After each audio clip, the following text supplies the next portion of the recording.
Ramogi TV.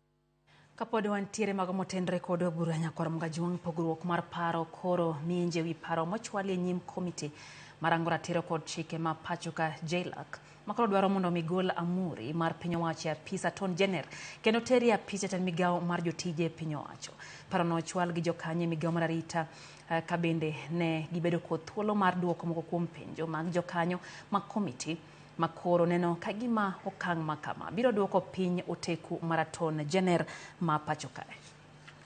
Jokanyo e migao mararita nochopo nyim komiti marango chike kod ratire pachoka, the Justice and Legal Affairs Committee JLAC.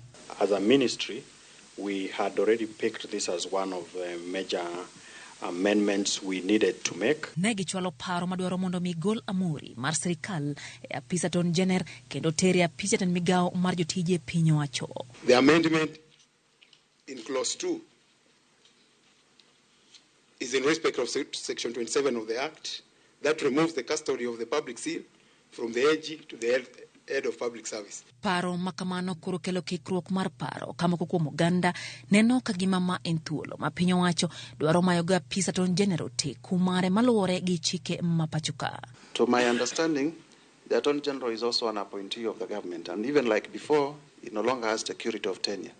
He can be appointed and disappointed by the president anytime. So he's part of the presidency. So why do you want to take away the public seal from a constitutionally established office?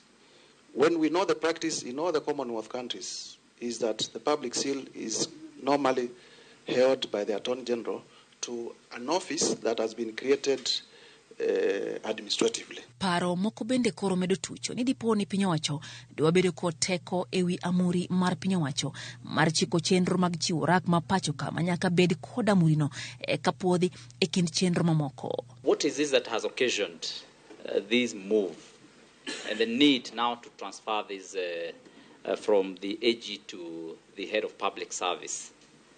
And I mean, personally, I just want to put it clearly that I would be opposed to that. I have looked at the Constitution, I have looked at all our statutes, over 700 of them. I have not seen anywhere in the Constitution where the Constitution created the office of the head of public service. There is no office in the Constitution called head of public service. It doesn't matter who holds.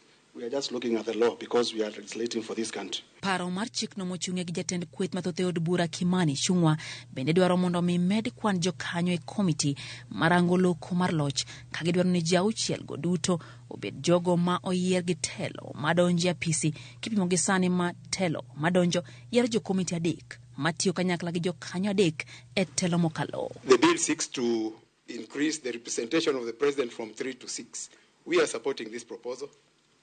It will strengthen the president-elect membership in the committee and will enable him achieve diversity in representation to that committee. We don't want to create offices for people. We don't want to discuss as parliament imaginations.